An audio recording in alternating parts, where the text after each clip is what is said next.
videos that will help you become a better person and live a fantastic life.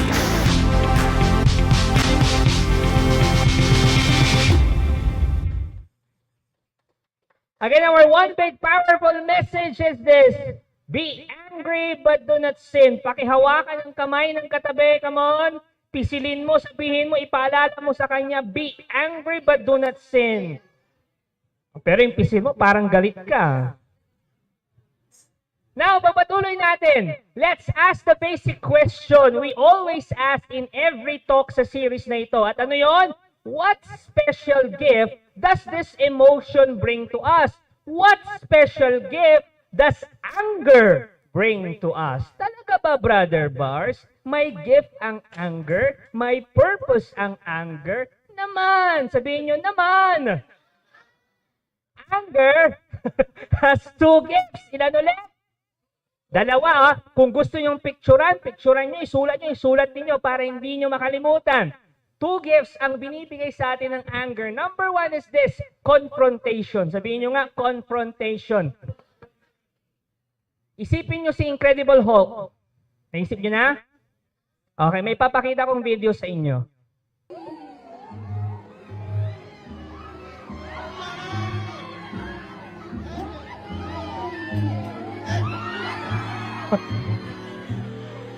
Yan si Incredible Hulk. Napatunayan ko na dadapatin pala siya.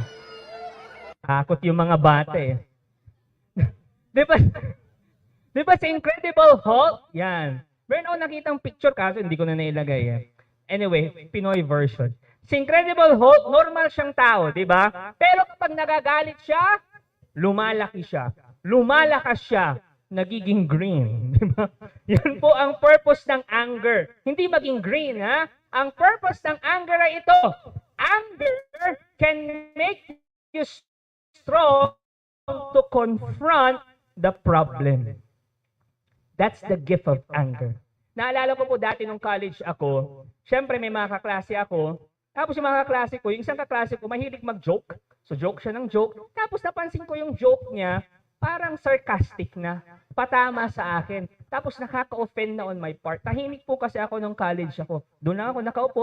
Tapos nag-joke siya, para hindi siya mapahiya, tumatawa ako. Ganun lang. Pero nakaka-offend na siya. Yung mga joke niya. Hanggang sa, dahil nga, nagalit ako, sumabog ako, tumayo ako ng upuan, kwinelyuhan ko, sabi ko sa kanya, pre, anong problema mo? And then sabi niya, hindi pre, relax ka lang, nagjo-joke lang naman ako. Yung joke ko kasi ganito, in-explain na niya yung joke niya. You see, this anger, this inner drive, when handled prudently, can help us fix the problem that caused our anger. Kapag kinonfront mo na, take note ha, when you confront, you are not picking up a fight. Hindi ka nakikipag-away when you confront. Yung tipong, galit ka, suntukan na lang tayo. Hindi ganon ang confrontation. Naalala ko nung high school ako, kapag mayroong mag-aaway sa amin, ewan ko kapag nasubukan nyo to, may mga mangsusulsol. O, sige nga, hawakan mo yung tenga niya. O, hawakan yung tenga niya. O, hawakan yung tenga mo. Di ba, may mga ganon. May makaka-relate. O, sige na, hawakan mo nga yung dibdib na. O, ginawakan. Di ba, may mga mangsusulsol. O, away na sila, di ba? Tapos pag nag-away sila, hugas kamay ka, di ba? Again, kapag nag-confront ka, hindi ka nakikipag-away, take note. You are not there to insult. You are not there to hurt. You are not there to take revenge. The goal of confrontation, ito, basahin natin. The goal of confrontation is to communicate that a problem needs to be addressed. Kaya ngayon kanina, yung tanong ko doon sa nagjo-joke sa akin, ano bang problema mo? Sabi ko sa kanya, di ba? That's the goal. A problem needs to be addressed, that someone need to be protected, and sometimes that someone is you. Kaya ang anger is a gift. Kapag nagagalit ka na, i-confront mo lang. Sabihin mo lang yung simpleng, galit ka ba? Hindi mo na ako kailangan sigawan. Babaan mo ang tono ng boses mo, makikipag-usap ako sa'yo ng maayos. Nakita niyo yon? It takes a lot of courage to say that. Pero kinonfront mo, tapos biglang bababa ang tensyon. Okay, kapag may nagjo-joke sa'yo at feeling mo foul na, no-offend ka na, sarcastic na, pwede mong sabihin, ano bang ibig mong sabihin? Hindi ko magets. Tapos hayaan mo siyang i-explain niya yung joke niya sa'yo na sarcastic, na offending sa'yo. And that's already enough. Because confrontation is a gift. Bakit siya gift? Tanong niyo kung bakit? Because you get to be face to face to the reality na na merong kailangang itama. Am I making sense here? Sino pong may negosyo po sa inyo, itaas ang kamay at sabihin yung mi. Sino naman din po sa inyo ang nagtatrabaho sa isang customer care service? Meron po ba? Taas ang kamay kung meron. Yeah, mi, ayan. Naranasan nyo na kung may negosyo kayo, okay, nagtrabaho kayo sa customer care service, naranasan nyo nang may mag-complain. May magko-complain sa inyo, tayo mga Pinoy daw, ma-complain. Kapag walang ulam, sasabihin mo, ano ba yan? Walang ulam. Pag may ulam naman, isda, isda na naman. Palit kaya kayo, sabihin niya, tao na naman, mga ganon, di ba? O kaya naman, magsasabihin niya, may ulam ka naman, gulay. Ang sasabihin mo, ano to? Everyday nutrition man? Reklamo ka na. Tapos kapag gagawin karne, grabe naman, karne na naman, parang gusto niyo na akong patay. Di ba mareklamo tayong mga Pinoy? Ang dami nating complain sa buhay. Di ba sa customer service o kaya sa negosyo, marami nako-complain. Tama? Marami nako-complain. Kung ikaw ay nasa customer service o negosyante ka, huwag po kayong matakot sa mga complaints, sa mga galit na customer. Bakit? Tanong niyo akong bakit? Because confrontation is a gift. It gives us the golden opportunity na mag-apologize at ayusin ang problema so that you can serve them better. At kapag napakinggan sila at napagsilbihan mo ng maayos, you turn a complaining customer into a raving and life. Kaya huwag po kayong matakot o mahiya sa confrontation. Pakisabi sa katabi mo, huwag kang matakot. Use your anger to confront the problem. Pero ito, the lack of confrontation is also bad for relationships. Hindi lang sa negosyo. Kung sa relasyon, wala din confrontation, ay, medyo masama din yun. You see, I am blessed to be married kay Jubel. Si Jubel kasi, minsan ang sabi, prangka yan. Sabi ko sa kanya, pasmado yung bunganga mo, sabi ko sa kanya. Kasi sobra siyang prangka. Pasmado yung bunganga mo, sabi ko sa kanya. Kapag galit siya, sasabihin niya. Kapag naiirita siya, sasabihin niya. Kapag naiinis siya, sasabihin niya. Kapag mabaho, sasabihin niya. Pero pag mabango, sasabihin din niya. Alam niyo, in the early part of our marriage, nabother ako sa pagkaprangka niya, nainis ako, kasi sabi ko sa kanya, puro ka na lang reklamo. Reklamo ka dito, reklamo ko dyan, reklamo dito. Pero, nung sinabi ko yun, ang ganda ng sinabi niya. Alam niyo kung anong sinabi niya? Tayo niyo kung ano. Sabi niya, kaya ayoko nga magsalita eh. Kasi kapag nagsasalita ako, hindi mo naman ako pinapakinggan. So para akong binuhusan ng malamig na tubig noong mga panahon na yon. Years later, na-realize ko na sobrang laking blessing pala nung pagka-prangka niya. Yung pagiging prangka niya, kasi open siya sa akin. Lalo na sa nararamdaman niya. Nasusundan niyo ako? Kasi hindi ko na kailangan manghula. Yung iba kasing misis, manghuhula pa yung asawa nila. Sample, yung mister, barkada ko. Sasabihin ng misis niya, sige. Pero sa loob ng mister, ting-ning-ning-ning-ning, anong ibig sabihin niya? Ting-ning-ning-ning-ning-ning. Ano kaya, pag lumabas ako, ano mangyayari? Ting-ning-ning-ning-ning.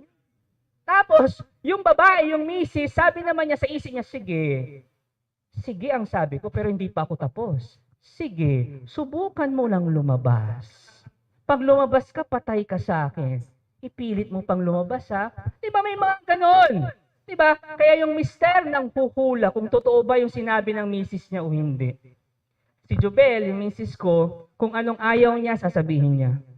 Kung anong gusto niya, sasabihin niya. Kung mabaho, mabaho! Kung mabango, mabango. Ganyan niya. Sasabihin niya yan. O lalo na tungkol sa akin, mabaho! Mabango, mabango. Pero kapili naman siya mag-affirm pag mabango. Anyway, going back, hindi to amoy ang pinag-usapan natin na anger. Eh di, kapag sinabi niya yun, tapos na, di ba? Wala nang problema, magpo-focus na lang sa pagremedyo, di ba? Kasi, again, open siya, prangka siya. Pwede na ako agad mag-sorry if ever nasaktan siya. O di ba, ang dali ng buhay ko? Kasi, manghuhula pa ako kung yung iba kasi, manghuhula pa kung anong nararamdaman ng isang tao, ng isang babae. Yung babae, 50,000 ang emosyon yan. Iba-ibang kombinasyon pa. Ay, grabe. Dinaig ang kombinasyon sa loto. Diba? Ganon ka. Huhulaan ko? Mahuhulaan namin? Diba? So sa kanya, blessing yun, na-realize ko kasi agad-agad sasabihin na niya, galit ako, naiinis ako, ayoko yung ginawa mo. Ano ba yan? Wala ka na namang ginawa. Yung ganon. Diba? Mga misis, taas ang kamay! Padaliin nyo ang buhay ng mga asawa nyo. O sabihin nyo na agad kung galit kayo. Huwag yung, dapat alam mo kung bakit ako galit. My goodness, tigil-tigilan nyo ako ah. Dapat alam mo kasi matagal na tayo. Nag-asawa na tayo. I mean, hindi nga kami manghuhula. Mas lalo kayo nag-aaway eh. That's number 1. First gift, confrontation. Second gift is this. Self-evaluation. Sabihin nyo nga, self-evaluation.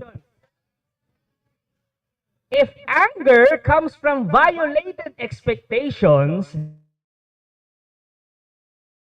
anger is an opportunity to evaluate if our expectations are realistic or unrealistic. Kung ang misis mo ay nagagalit because you have an affair, abay natural lang na magalit yan. Pero kapag ang misis mo nagalit kasi kinausap mo yung sales lady sa mall, that anger is revealing her unrealistic expectations. Kaya kapag nagalit ka, tanungin mo muna ang sarili mo, tama ba yung mga expectations ko? Realistic ba ito? Doable ba ito? Itong taong kinagagalitan ko? Kasi kung hindi naman doable, maybe the problem is you. And you see, anger is such a loud emotion, we can use it to mask more hidden feelings such as fear, or sadness, insecurity, or shame. Kaya, tanungin niyo muna yung sarili niyo, bakit nga ba ako nagalit? Bakit nga ba ako galit? Kasi pwedeng baka hindi talaga ikaw galit, hindi talaga galit ang nararamdaman mo. Pwedeng beneath your anger, andun yung shame, andun yung fear, andun yung insecurity. Nagmamanifest lang sa anger. Nasusundan niyo ako? Kapag sinabihan ka na tumaba ka, di ba magagalit ka? Pero hindi ko naman sinabing tama din yun. Pero again, I'll use that example. Pag sinabi sa'yo, uy, tumaba ka, uy, mataba ka, di ba magagalit ka? Tanong, bakit ka nagalit? Baka, hindi ka naman talaga galit. Baka may shame sa loob. Nasusundan niyo ako? And there's something you need to work on. Am I making sense? Nasusundan natin. Yung mga triggers mo, kapag nagagalit ka, can be an opportunity to self-evaluate yourself so that you can deal to the deeper, important issues. Another problem with anger ay ito. Uncontrolled anger makes us see people as problems, not images of God. Di ba, pag galit ka, talagang hindi mo nakikitang, ano yan, image ng Diyos eh. Mumurahin mo pa nga eh. Sasaktan mo pa nga eh. Bakit? Hindi mo nakikitang imahe, hindi mo nakikitang imago Dei yan, image of God. No, ang nakikita mo, you see them as problems pag galit ka. Nasusundan niyo ako? And anger can also push us to blame others, focusing on other people's imperfections rather than our own. If we allow our anger to control us, we end up dehumanizing. Sabihin nyo nga, dehumanizing. If our if we allow our anger to control us, we end up dehumanizing people. Ibig sabihin, binababa natin ang dignidad nila bilang isang tao. Minumura natin sila, sinasaktan natin sila, minamaliit natin sila, pinagsasabihan natin ng mali when we are angry, when we allow our anger to control us. We do not see that they are images of God. Nasusundan niyo pa ako? And when we no longer see them as people, doon tayo mas madaling magalit. Madaling maging violente. To tame our anger, I encourage you to do two things. Ilan ulit? Pwede niyong picturean, pwede niyong isulat. Para bumaba yung anger mo, ito, dalawang bagay na pwede mong gawin. First is this, present your emotion to God in prayer. That's number one. Number two is this, get counsel from trusted friends. Yang dalawang yan, ako po, very vocal ako sa inyo. I have some struggles sa emosyon pagdating sa temper. So, number one, I present my emotion to God. Number two, Brother Boggs told me to contact this organization para mas ma-heal yung struggles ko sa temper. Nasusundan niyo ako? Kasi yun po yung dalawang paraan. You present your emotion to God and then you present, you trust, you share doon sa mga trusted friends mo. Bakit natin kailangan ng Diyos? Bakit natin kailangan ng trusted friends? Tanungin niyo kung bakit? To gain objectivity. Because listen to this. Because we are not always right, lalong-lalo na paggalit tayo. We can also be wrong. And sometimes your anger can blind you of your objectivity. Because many times, what needs to be corrected are not the actions of the other person, but our own unrealistic expectations. Bigyan ko kayo ng dalawang sample ng wrong expectations. Okay lang? Una po ito. Sino po dito ang mga magulang? Ang mga magulang na may anak, bata pa, kid, taas ang kamay. Ayan, maraming salamat po. Yan. Ayan, okay. Diba?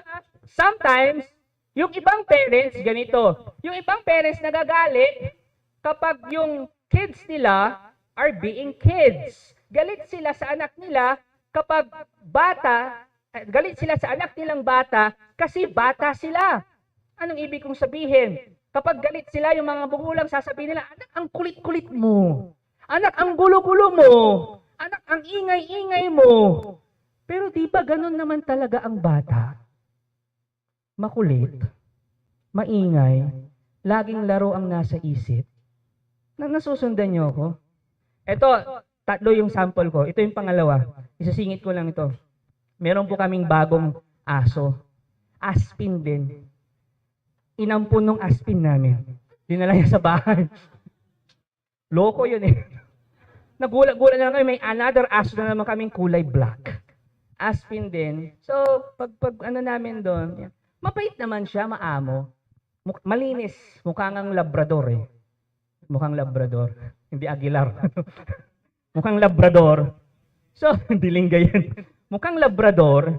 Tapos, mapait siya. Mabait. Maamo, pero minsan medyo hindi pa ano sa tao, so ayaw lumapit. Pero mabait siya. Kaso, ang problema, dahil nga nakawala, siyempre, yung basura ng mga kapitbahay, may ano yan, sa nakasabit, nakalabas minsan. Bago pa kunin nung nagbabasura, dahil nga aso, silang dalawa ni Borgie, nga si Borgie, yung aso namin talaga, si Borgie tsaka si Kiwi, pangalan niya Kiwi na Kiwi. Dati ang pangalan niya Jaja, no? Ngayon pinalitan ulit namin Kiwi. Papalit-palit ng pangalan eh. Mukha kasing sinay ng Kiwi yung balat niya eh. So, silang dalawa, kada umaga, paggising namin, lalo na si Jobel, maaga nagigising, nagkalat ng basura sa labas ng bahay. Maliit lang naman yung kalye namin dyan eh. So, yung mga basura ng kapitbahay, kinalat nila. So, ako magagalit ako, ano ba naman tong asong to? Tapos magkapasura, pa tayo dito. So, galit ako. naisip ko, ganun talaga ang Aspin lalo na pagbata pa Laging magkakalat, laging magngangat-ngat ng mga tsinelas. May nagkalat nga rin yung mga tsinelas namin doon Tapos magagalit. Nasusundan niyo ako? Ito yung pangatlong sample ko. Some spouses get upset at their partners for acting according to their personality. Brother Bars, anong ibig mong sabihin? Meron po akong isang kakilala, mag-asawa sila. Sabi ng misis, sabi niya doon sa akin, naaasar ako. Bars, yung asawa ko, ang tahimik. Sobrang tahimik. Ayaw magsalita. Hindi man lang mag-react. Pag nagkikwento ako, tahimik. Naaasar na ako. Pero maalala ko, nung tinanong ko sila bago sila ikasal, anong nagustuhan mo sa kanya? Kasi Bars, ang tahimik niya. Tahimik niya sobra. Yun yung nagustuhan ko sa kanya. Tapos nagre-reklamo kang tahimik. Sasabihin niya, Bars, naaasar ako dito sa misis ko. Ang ingay, daldal ng daldal, kwento ng kwento, nabibingi na ako, minsan nagar pa. Papaalala ko, ano ba yung nagustuhan mo sa kanya? Nagustuhan ko sa kanya, grabe siyang magkwento, alive. Buhay na buhay. So walang boring na moment. Yun yung nagustuhan ko sa kanya. Pag-untugin ko kaya kayong dalawa, sabi ko. Diba? Alam niyo yun? Hindi tayo. Listen to this. Ganun na sila. Mula pa nung una pa lang, di ba? Bakit mo i-expect na bigla silang magbabago? Unrealistic expectations. Again, yung personality pong tinutukoy ko dito. Ask yourself, whenever you get angry, how realistic are my expectations? Baka naman yung kinagagalit mo, personality niya na yan bago pa kayo ikasal. Ganyan na siya. Alalahanin mo rin, baka yun din naman yung nagustuhan mo dati. Diba? Kaya nasabi sa Proverbs, it is good sense to be slow to anger. Sabihin nyo nga, slow to anger. And an honor to overlook an offense. Slow to anger. Huwag kang nagagalit. Mo yung katabi mo, sabihin mo sa kanya, huwag kang nagagalit agad. Ay, nako. Now, how can we respond? Ito na. Ito na yung practical naman. How can we respond to anger in a wise manner? I would like to share with you 5 steps to lead your anger well. Pansin nyo, every session may ganyan tayo. Steps to lead your emotions. Ito naman, to lead your anger well. Ay, naku, isulat nyo po ito. Picturean nyo yung mga to. Kasi, this can help you. Are you ready? Say, I'm ready! Step 1, mabilisan lang. Step 1 is this. Observe anger. Sabihin nyo nga, feel your anger and assess it. Observe what is happening inside you and outside you. Inside you, check the intensity of your emotion. Outside you, check the severity of the situation. Tapos, tingnan nyo kung nagmamatch ba sila. Obserbahan nyo. That is step 1. Observe your anger. What's step 1?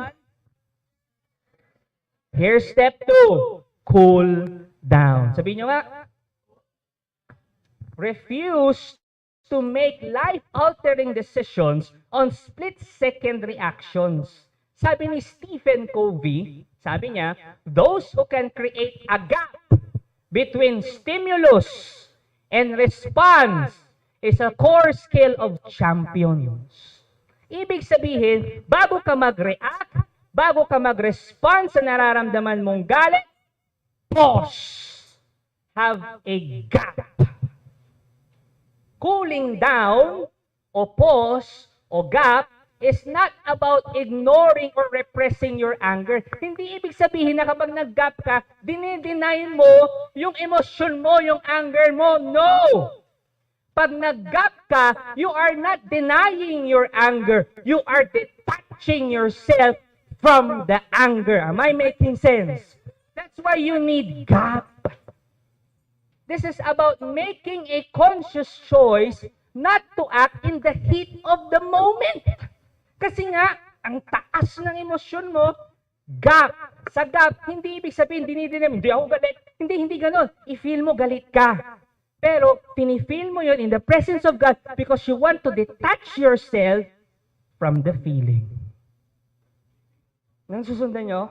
Do you want to need or do you do what you need to do to calm down? Maglakad ka, magdasal ka, pwede kang huminga ng malalim, ano pa, uminom kang tubig, makinig ka sa music, mag-meditate ka, matulog ka, tumambling ka, mag-tiktok ka, bahala ka na. If you are angry with someone, imbes na magsalita ka ng salita na pagsisisihan mo sa huli, sabihin mo na lang, teka lang, teka lang, babalikan kita. Lalabas lang ako. Then withdraw from your anger. Detach from your anger. Tapos bumalik ka na lang kapag kalmado ka na. Sabihin mo sa katabi mo, baby, kalma. What's step 1? Step 2? Here's step 3, reflect. Sabihin nyo nga, step 3, listen to this. Step 3 is impossible unless you do step 2.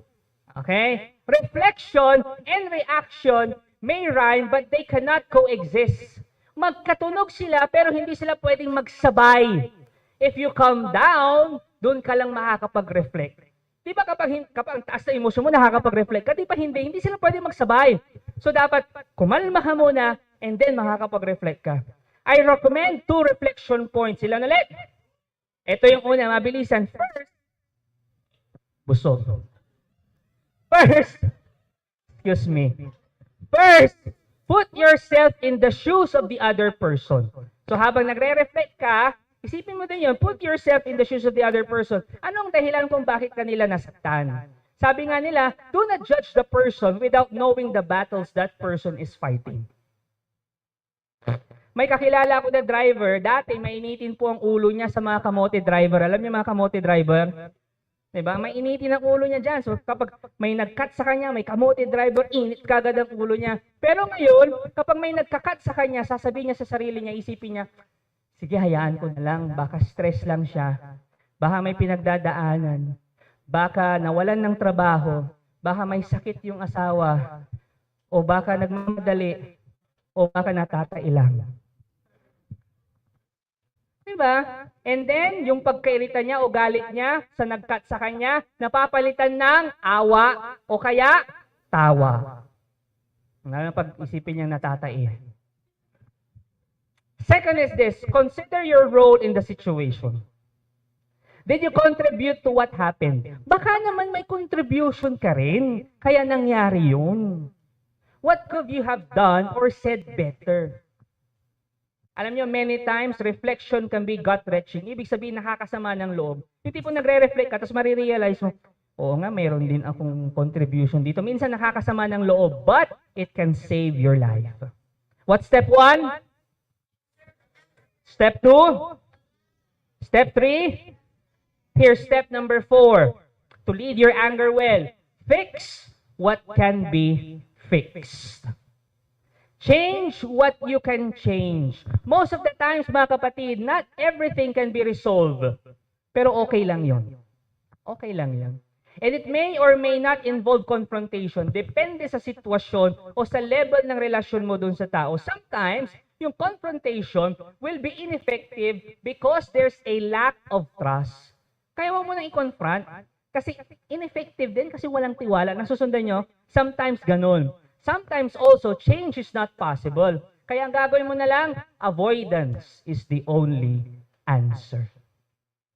What's step 1? Step 2? Step 3? Step 4? Last step, create habits in self-awareness.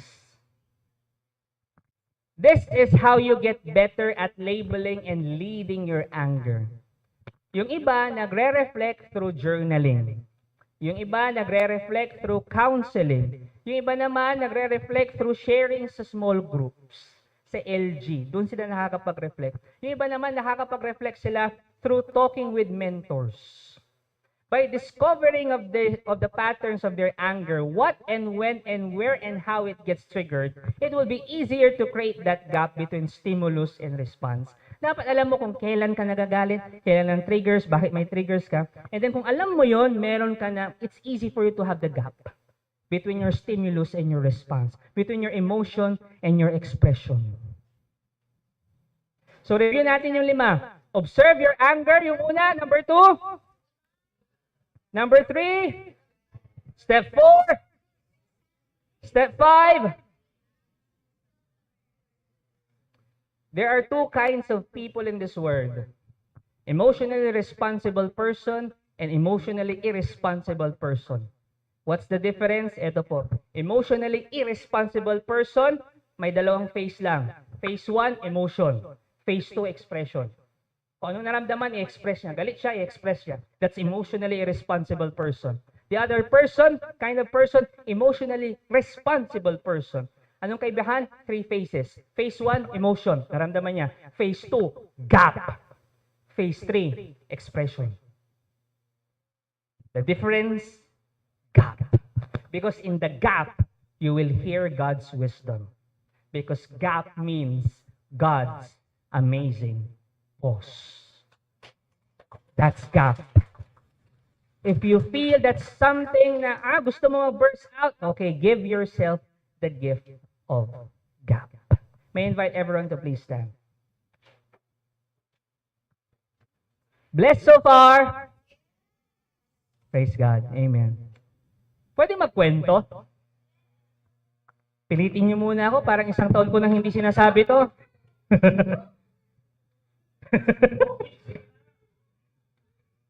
Iba-ibang mga versions You see, siguro perhaps some of you, yung mga naka-attend ng webinar ko narinig na tong kwentong ito. But anyway, I will still tell this story.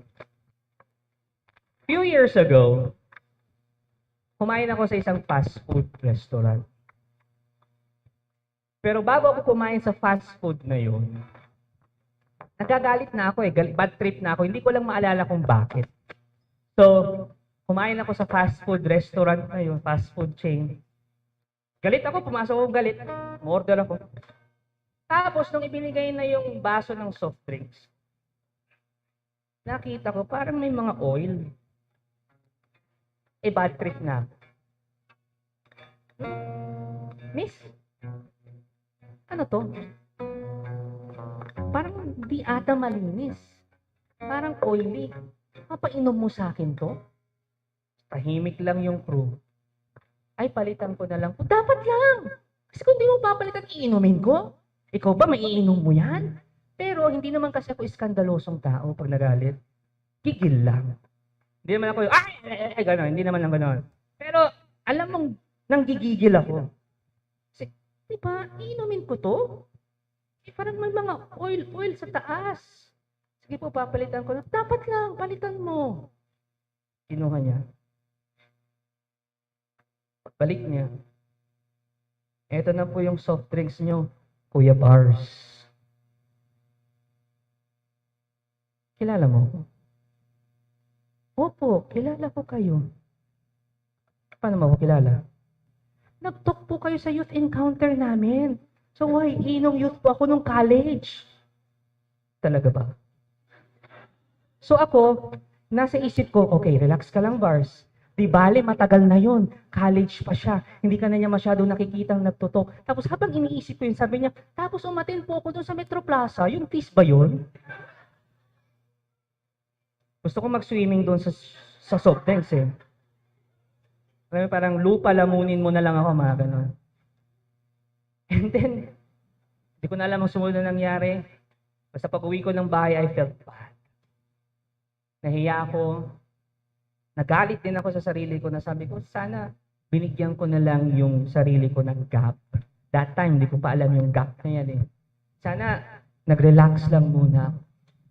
Pero parang sandali dahil doon, nagkasala pa ako, nasaktan ko pa siya, nasaktan ko pa ang sarili ko. I felt bad and ashamed sa nagawa. Now listen to this, kapatid, ikaw din ba ay nagpadala sa galit mo? Once upon a time. And because of that, kasala ka. Nag-commit ka ng kasalanan. Ako, ganun ang nangyari. I felt ashamed, nagalit din ako sa sarili ko kasi nagawa ko yun, nagpadala ako sa emosyon ko, sa galit ko. Nasaktan din ako dahil doon. Listen to this. Kapatid, do you want to be healed from sinful anger? Ang solusyon ng Diyos, forgiveness. Here's the truth. God is bigger than your hurt. Trust Him. I was hurt nung nangyari yun kasi sabi ko, dapat hindi ko ginawa yun. Ano ba yan? Tapos pa-preach-preach ka pa. Gano'n. But God is bigger than my hurt. Listen to this. If you have failed your own expectation, yung nagpadala ka sa galit mo, yung nagpadala ka sa emosyon mo, tapos nagkasala ka dahil doon, listen to this. Look me in the eye.